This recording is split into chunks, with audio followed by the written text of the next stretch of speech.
வணக்கம். ஆடி மாதம் பிறந்துருச்சு. மாதங்களை பொறுத்தளவில் ஆடி, ஆவணி, புரட்டாசி, ஐப்பசி, கார்த்திகை, மார்கழி இந்த 6 மாதம் வரையிலும் தட்சிணாயனம் அப்படின்னு சொல்லுவாங்க. நல்லா கவனிக்கணும். ஆடி மாதத்தில் சூரிய பகவானுடைய சக்தி, அதனுடைய சூட்சும சக்திகள்லாம் வெளிப்படக்கூடிய காலம். இந்த காலகட்டத்தில் வேத பாராயணங்கள், ஜபதபங்கள், மந்திரங்கள், மாந்திரிகம் இதுக்கெல்லாம் ரொம்ப சிறப்பான மாதம். அதனால் இதில் பிராணவாயு ஆடி மாதத்தில் அதிகமாக கிடைக்கும்.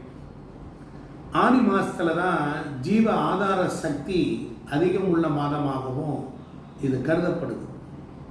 பொதுவாக எங்கே பார்த்தாலும் அம்மன் பண்டிகை, அம்மன் வழிபாடு, ஆடி வெள்ளி, ஆடி சுக்கரவார விழா அப்படின்னு பார்க்கும்போது சக்தி மாதமாகவே அது கருதப்படுது. இதில் தான் விதை விதைப்பதை ஆடிப்பட்டம் தேடி விதைன்னு சொல்கிறாங்க. கதிர்களை விட இந்த தட்சிணாயன காலத்தில் சூரியனுடைய ஒளிக்கதிர்கள் விவசாயத்திற்கு அதிகமாக பயன்படுது. இப்போ நம்ம சுற்றுப்புறத்தை எல்லாம் தூய்மையாக்க வச்சுட்டு இந்த தெய்வங்களை வழிபட்டு நம்முடைய உள்ளுணர்வை மேம்படுத்தி கொள்ள முடியும். ஆடி மாதத்தில் வேப்பிலையை அம்மனுக்கு சாத்தி வணங்குவாங்க. கூழ் ஊற்றும் விழாவும் நடத்தும். ஆடி மாதத்தில் தான் அது நடக்கும். இதற்கு காரணம் ஆடி மாதத்தில் கிடைக்கும் வேப்பிலை கொழுந்துகளுக்கு அபாரமான மருத்துவ சக்தி அதிகமாக இருக்கும். காற்று அதிகமாக வீசும். அந்த காலத்தில் எளிதில் ஜீரணிக்கக்கூடிய வகையிலான உணவுகள், கூழ் சாப்பிடுவது நல்லது. இதனால் ஆரோக்கியம் என்னாகும்? மேம்படும். இந்த ஆடி மாதத்தில் தான் செவ்வாய் நீச்சமாகும். செவ்வாய் நீச்சமாகும் பொழுது என்னாகும் அப்படின்னா சாந்தமும் சௌபாக்கியமும் கூடும். துர்க்கை, காளி இது போன்ற பெண் தெய்வங்களுக்கெல்லாம் இந்த ஆடி மாதம் ரொம்ப சிறப்பாக இருக்கும். ஆடி 18ஆம் பெருக்கு அந்த விழாவும் ரொம்ப சிறப்பாக இருக்கும். இது எந்த புதிய முயற்சிகள் எல்லாம் நல்லது வெற்றிகளை கொடுக்கும். ஆடி பெருக்கு தினத்தில் நதி ஓரம் நீர் பெருக்கெடுத்து ஓடும்.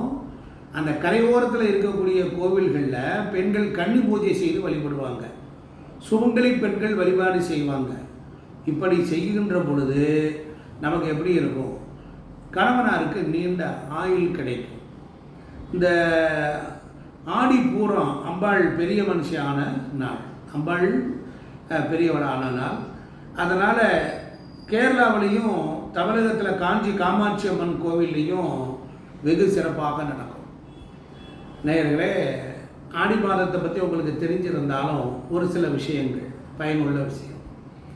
யாருக்கெல்லாம் சனி திசை நடக்குதோ அவர்களுக்கெல்லாம் வேப்பிலை மரம் நன்றாக இருக்கும்.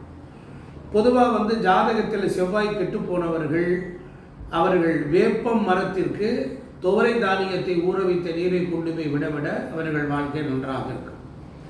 அதே போல ஜாதகத்தில் சனி பகவானும் செவ்வாய் பகவானும் ஒருவரை ஒருவர் பார்த்து கொள்கிறார்கள் என்றால் இந்த விபத்துக்கள், இந்த பிரச்சனைகள், சண்டைகள் இது போன்ற துன்பங்கள் வராமல் இருக்கணும் அப்படின்னா வேப்ப மர கன்றுகளை நட்டு வளர்த்து வந்தால் அது மிகப்பெரிய நல்ல பாக்கியத்தை கொடுக்குது.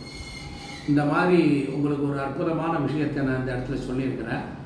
நீங்கள் இதையெல்லாம் கடைப்பிடிக்கணும்.